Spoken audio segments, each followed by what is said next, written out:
7절에서 12절 신약성경 223페이지 사도행전 20장 7절에서 12절 같이 한 절씩 교독하겠습니다. 그 주간의 첫날에 우리가 떡을 떼려 하여 모였더니 바울이 이튿날 떠나고자 하여 그들에게 강론할세 말을 밤중까지 계속하매 우리가 모인 윗다락에 등불을 많이 켰는데 유두고라 하는 청년이 창에 걸터 앉아 있다가 깊이 졸더니 바울이 강론하기를 더 오래 하매 졸음을 이기지 못하여 3층에서 떨어지거늘 일으켜 보니 죽었는지라. 바울이 내려가서 그 위에 엎드려 그 몸을 안고 말하되 떠들지 말라 생명이 그에게 있다 하고 올라가 떡을 떼어 먹고 오랫동안 곧 날이 새기까지 이야기하고 떠나니라. 사람들이 살아난 청년을 데리고 가서 적지 않게 위로를 받았더라. 아멘. 수협에 나오신 여러분들을 사랑하고 주님의 이름으로 축복합니다. 목을 최대한 보호를 했는데 갑자기 저녁이 되니까 목이 이렇게 잠겨서 조금 듣기 힘드시더라도 잘 이해하시고 들으시기를 바랍니다. 바울이 여정을 우리는 생각해 보기를 좀 원하는데요. 바울이 복음 전하는 그 전도의 여정은 때로는 형통하게 순적하게 되는 경우도 있고 또 반대로 생각지도 못했던 환난, 핍박도 있습니다. 또한 생각지도 못했던 도움의 손길들도 만나기도 하고 또 기대하지도 못했던 어떠한 놀라운 하나님의 역사하심도 보게 되었습니다. 바울의 그 여정을 보면서 우리의 삶도 마찬가지로 인생의 굴곡이 있지 않겠어요? 때로는 형통하고 기도의 응답도 있고 사업도 잘 되고 자녀들도 잘 되는 경우도 있다면 때로는 아픔도 있고 눈물을 흘릴 날도 있고 자녀가 속을 썩이는 경우도 있고 또 농장이 또 열매를 잘 맞지 못하는 그런 어려움을 겪는 날도 있다라는 것이죠. 오늘 바울의 여정에 빌립보에서 배로 떠나서 드로아로 오게 되는데 원래는 그 바람을 잘 만나면 이틀 만에 갈 수 있는 거리였습니다. 그런데 성경에서는 의도적으로 닷새 만에 6절에 보니까 닷새 만에 드로아에 도착하게 되었다라고 본문의 저자는 날짜를 표기하고 있어요.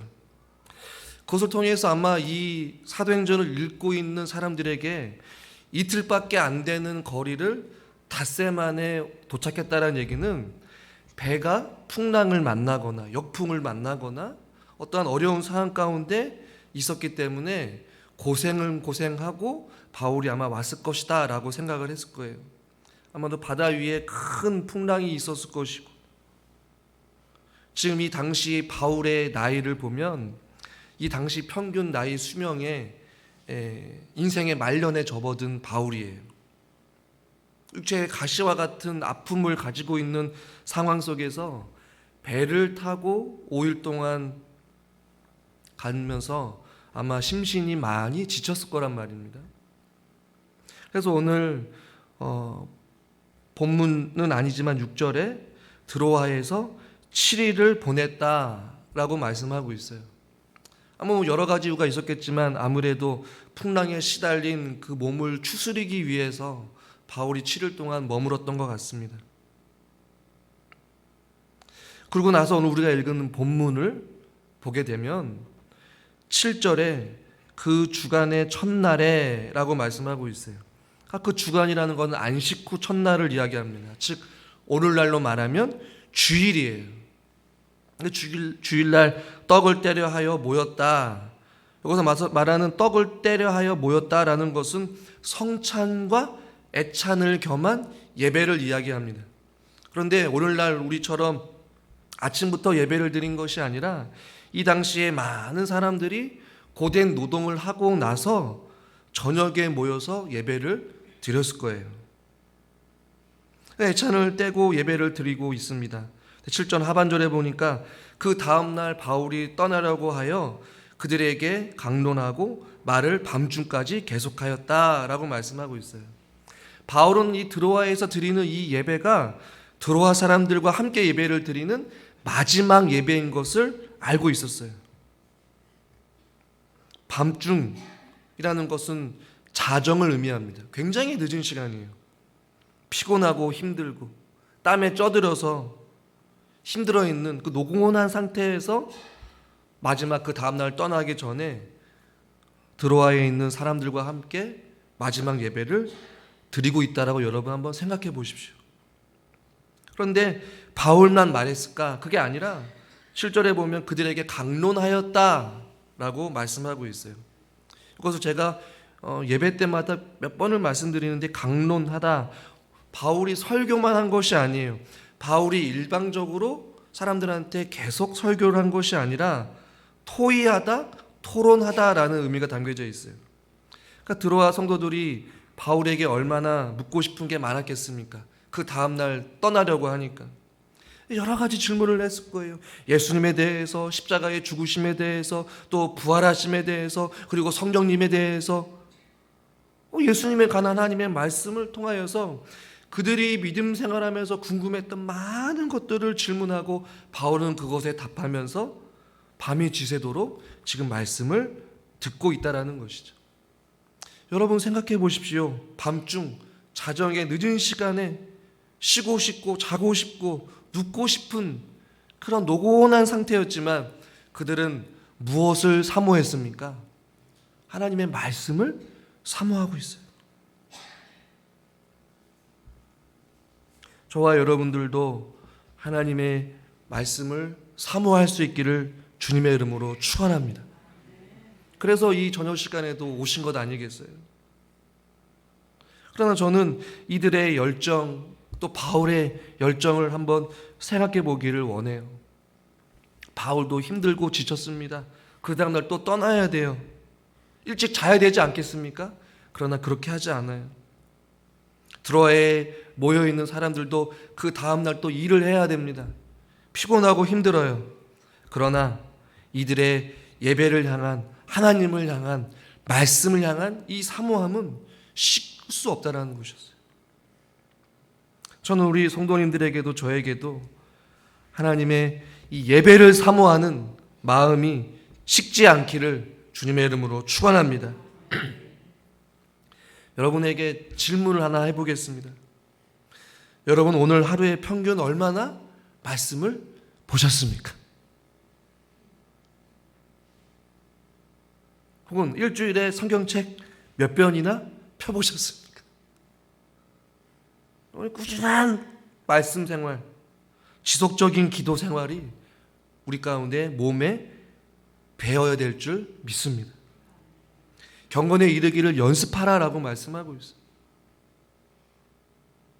꾸준한 말씀 묵상과 기도 생활이 받쳐주지 않으면 하나님을 알아갈 수 없는 것이죠. 책을 보니까요, 책 제목은 기억은 안 나지만 그 책의 문구에 이런 내용이 있어서 기억이 납니다. 우리가 습관을 만들지만 나중에 그 습관이 나를 만들어 간다라는 표현이 있더라고요. 그러니까 우리가 경건에 어떤 거룩한 습관이 있으면 그 거룩한 습관이 우리들을 만들어가는 것이. 여러분 안에 정해진 시간, 어떤 정해진 장소에서 깊은 하나님을 향한 말씀의 묵상과 어떤 기도의 생활이 여러분 가운데 몸에 배어 있냐라는 것이죠. 그 습관이 여러분들을 만들어가는 것이죠. 그런 말씀의 묵상과 예배 생활과 기도 생활을 하지 않는 삶은 하나님을 알아갈 수가 없는 것이죠.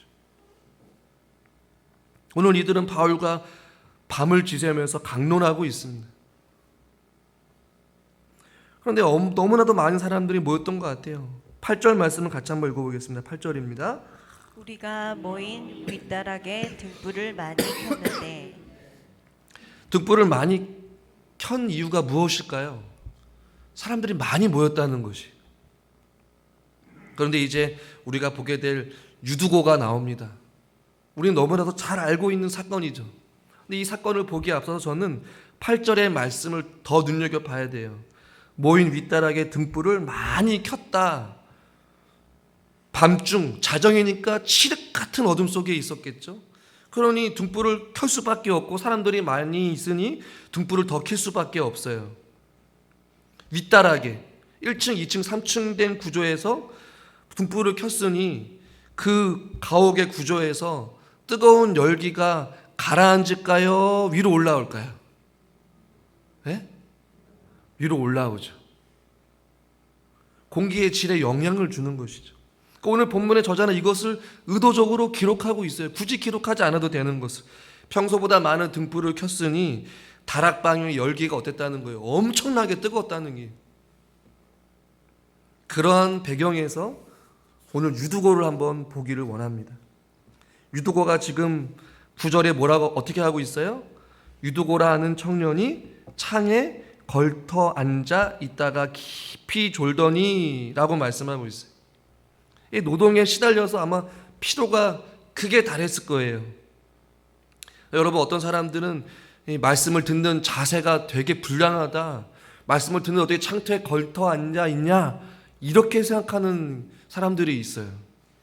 여러분, 어떻게 보면 이 유두고는요, 잠을 깨기 위해서 이 뜨거운 열기 속에 노곤해지지만 바울의 말씀을 듣기 위하여서 의도적으로 창문에서 들어오는 공기를 마시면서 그 찬 공기 속에서 잠을 깨기 위해서 창터에 걸터 앉은 거예요. 부단한 노력인 것이죠. 그런데 엄습하는 졸음을 이길 수는 없었던 것 같아요. 오늘 본문에 보면 깊이 졸더니 바울이 강론하기를 더 오래 하매 졸음을 이기지 못하여 3층에서 떨어지거늘 일으켜 보니 죽었는지라 라고 말씀하고 있어요. 이것을 어떤 학자들은 유두고가 죽은 것이 아니다, 그냥 잠깐 기절을 한 것뿐이다 라고 이야기를 하는 경우도 있습니다. 그러나 저는 그 주장은 잘못되었다라고 생각합니다. 왜냐하면 오늘 사도행전을 기록하는 저자가 누구입니까? 누구예요?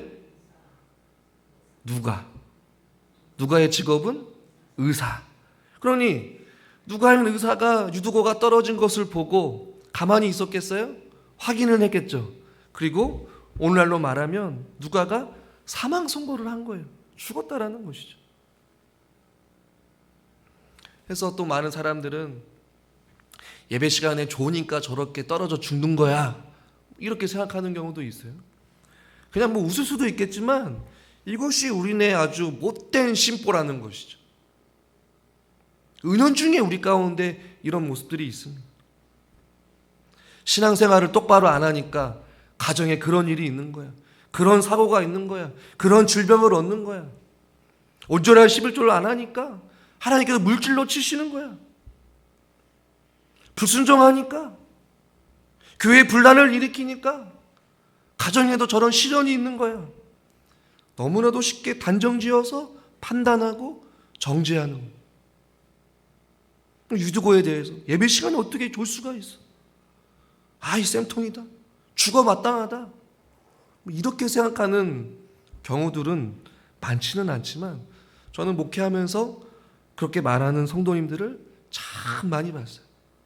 남의 불행을 가지고 쉽게 자기가 가지고 있는 경험에서 자기는 의인이고 상대방의 잘못은 모두 다 잘못된 거다, 하나님께서 책망하셨다.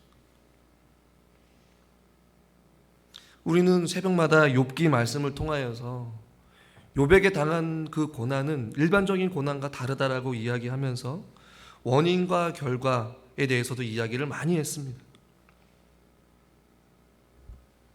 사랑하는 성도 여러분, 우리는 먼저 우리 안에 들보를 먼저 바라볼 수 있기를 주님의 이름으로 축원합니다. 상대방의 연약함을 보고 쉽게 단정지어서 판단하면 안 되는 것이죠. 그리고 이 유두고의 모습을 보면서 우리는 한편으로는 도전받아야 되는 것이죠. 피곤하지만 어떻게 했어요? 창터에 앉아서 그 뜨거운 열기를 피하면서까지 불편한 상황 속에서 창터에 걸쳐 앉아서 하나님의 말씀을 듣고자 하는 그 열정, 그것이 우리 가운데 필요하다라는 것이죠. 우리는 피곤하면 어떻습니까? 어떻게 해요? 한번 쉬죠. 쉬지 않아요? 얼마나 좋아요. 힘들면 어떻게 해요? 내려놓잖아요.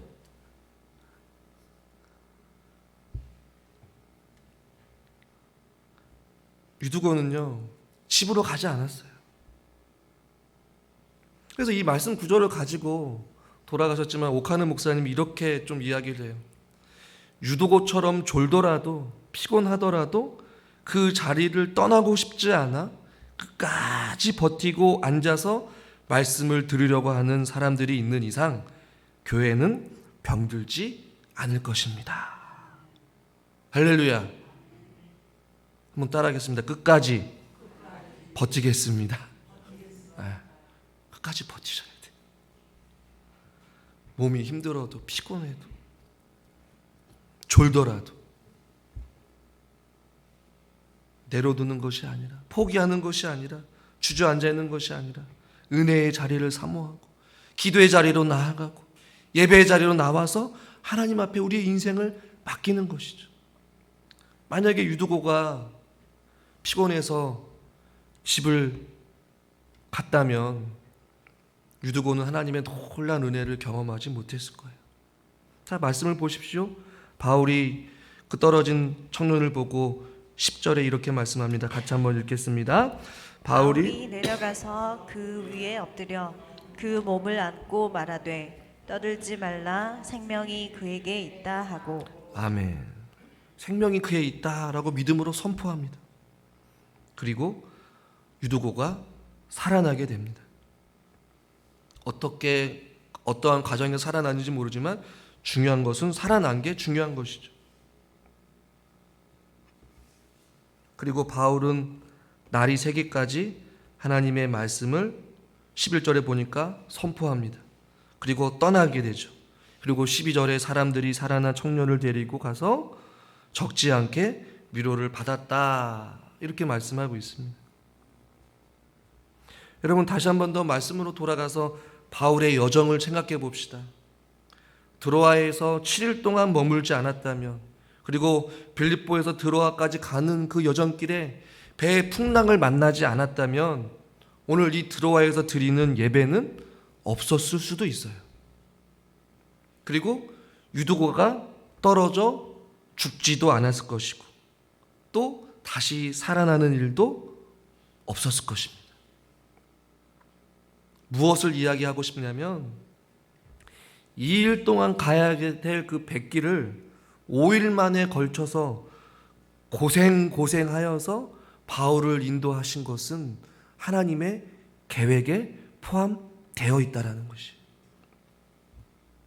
생각해보면 여러분, 바울은 인생의 말년에 힘들었고 피곤했어요. 그러면 이왕이면 하나님께서 풍랑을 잔잔하게 해주시고 순탄하게 그의 인생을 인도하여 주셔서 더 많은 사람들에게, 더 많은 지역에 가서 그리스도의 복음을 더 전할 수 있게끔 해주면 얼마나 좋겠어요. 그것이 우리는 은혜라고 생각합니다. 그러나 하나님이 생각하는 은혜, 하나님께서 선택하시는 방식은 우리의 생각과는 조금 다른 것 같아요. 바울의 일부러 늦추시기도 합니다. 풍랑을 만드시기도 하셔요. 저와 여러분들에게도 우리가 걷는 인생의 길이 늘 언제나 순탄했으면 좋겠어요. 형통했으면 좋겠습니다. 그러나 그것이 쉽지는 않죠. 인생의 여정에 때로는 고난이 찾아오기도 합니다. 그리고 남들보다 훨씬 더 많이 돌아가는 것처럼 느껴질 때가 있어요. 끊임없이 문제가 있고 그 문제를 이겨내면 또 다른 문제가 있고 계속해서 그 골고다 언덕길을 올라가듯이 그냥 그 언덕길을 올라가야 되면서 버겁게 믿음 생활하는 그러한 인생길을 걸어가고 계신 분도 있을 것입니다.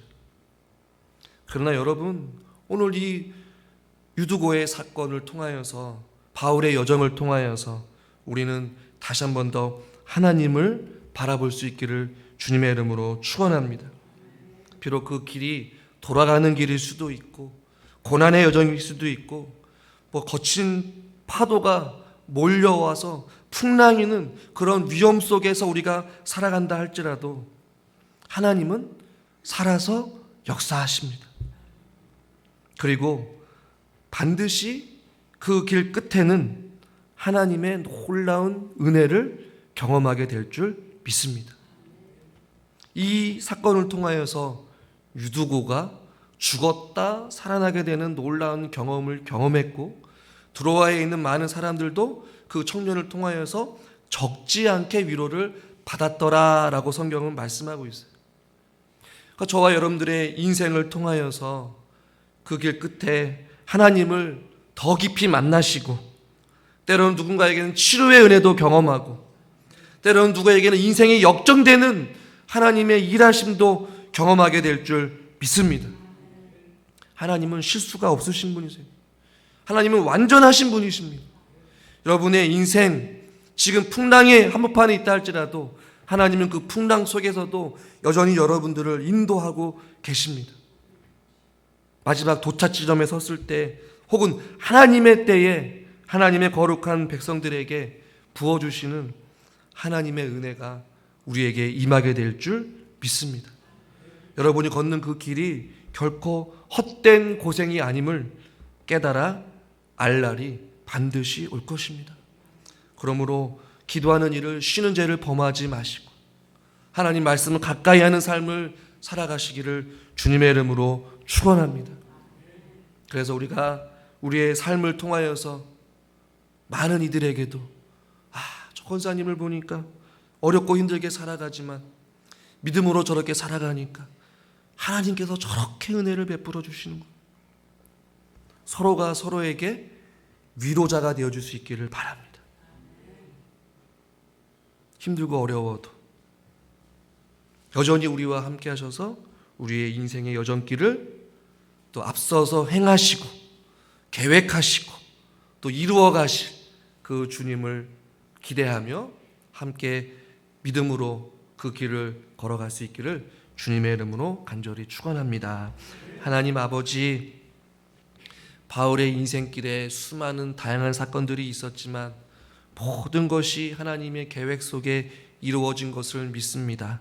때로는 순탄하게 바울의 삶을 인도하시고 때로는 바람의 풍랑을 일으켜서 바울의 또 여정을 또 늦추시게 하여 주셔서 만날 만한 사람들, 또 고칠 만한 사람들, 구원시킬 만한 사람들을 적시적소에 보내주셔서 바울을 통하여서 하나님의 일들을 이루어 가신 줄 믿습니다. 우리 사랑하는 성도님들의 삶, 하나님께서 모든 것을 계획하시고 지금도 가장 좋은 길로 인도하여 주신 줄 믿습니다. 앞으로 살아가는 인생의 여정길, 때로는 지금도 여전히 고난의 길을 걸어가고 남들보다 더 힘든 여정을 걸어간다 할지라도 그 후에 숨겨진 하나님의 놀라운 축복이 있음을 기대하며 인내하며 믿음의 여정길을 잘 걷게 하여 주시옵소서. 보이지 않더라도 깨닫지 못하더라도 이해하지 못하더라도 하나님은 선하시고 나를 사랑하여 주셔서 나에게 가장 좋은 것을 주시는 좋으신 아버지이신 줄 믿고 확신하며 하나님 안에 거하게 하여 주시고 하나님만 의지하게 하여 주시고 하나님만 붙잡게 하여 주시옵소서. 그럴 때마다 때로는 누군가에게는 치료의 은혜를 더하여 주시옵시고 때로는 누군가에게는 막혔던 가정의 모든 문제들이 주님 앞에 해결되어지기를 소망하며 경제적인 문제, 물질의 문제, 자녀의 문제, 건강의 문제, 속속들이 주님 안에서 회복되어지는 치유되는 놀라운 역사가 있게 하여 주시옵소서. 예수님의 이름으로 감사하며 기도드리옵나이다. 아멘.